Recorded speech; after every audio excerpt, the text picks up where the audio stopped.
kallid inimesed, ma pean teid kahjuks täna hoiatama. Põhja-Tallinnas ja arvatavasti ka mujal on jällegi suurenenud sellised pettused. Mõned päevad enne jaanipäeva laeb Põhja-Tallinna vanem Karin Tammemägi linnaosa YouTube'i kontol üles video, kus hoiatab kaaskodanikke raha välja pressivate petiste eest.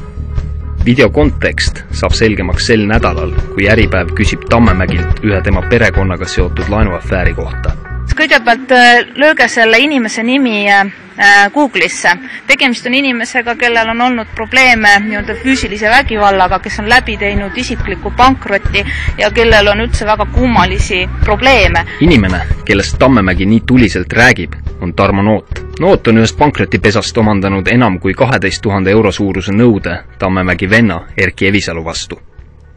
Selle lihtsa võla sissenõudismenetluse käigus ilmes asjaolu, et Karin Tammemägile kuuluvas erafirmas on siis töötajana tegev tema vend Erki Evisalu ja pankrotimenetlusest saadud info kohaselt selle töötaja Erki Evisalu eest riigimakseid küll töötasudelt ei tasuta. Firma, millest Noot räägib, on TT Transfer OÜ ja Tammemägi on üks selle osanikke.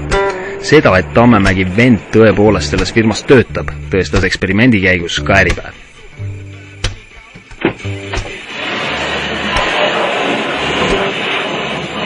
Ma arvan, et see on just nagu võlausaldajate heidutamiseks, et täna ju nähtub, et Erki Evisalul ja ka pankrotihaldur tuvastas puudub registrites igasugune vara, võlausaldaja Maksu- ja Tolliameti hinnangul puudub tal regulaarne sissetulek, elanike registris tal puudub aadress, et sellises seisus võlgniku vastu võlausaldaja üldjuhul kaaludes enda võimalusi ja võimalikke kulutusi üldjuhul lööb käega ja et see tunduks nagu, et võlausaldajana võlgnikuna on Erki Evisalu täna koos oma sugulaste firmaga positsioneeritud kui perspektiivitu.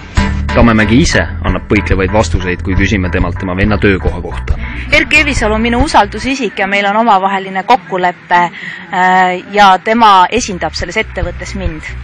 Mina olen selle firma üks osanikke. Linnaosavanem kinnitab, et Maksuametil ei tohiks sellise asja ajamise osas pretensioone olla.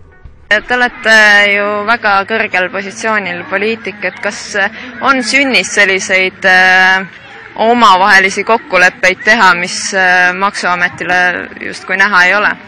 Perekondlikud kokkulepped ja omanike kokkulepped on omanike kokkulepped ja need on täiesti korrektsed ja ühtegi probleemi ei ole. Tammemägi jääb kindlaks väitele, et võlanõudja näol on tegu väljapressijaga, kes teda e-kirjade teel ähvardab. Ja ta on mind ähvardanud ja ma olen pöördunud politsei poole ja minu teada on ka Erki Evisalu teinud politseile avalduse. Samal ajal kui Tammemägi jääb ootama vastust politseist, kaalub Noot pankrotiavalduse sisseandmist tema venna Evisalu vastu.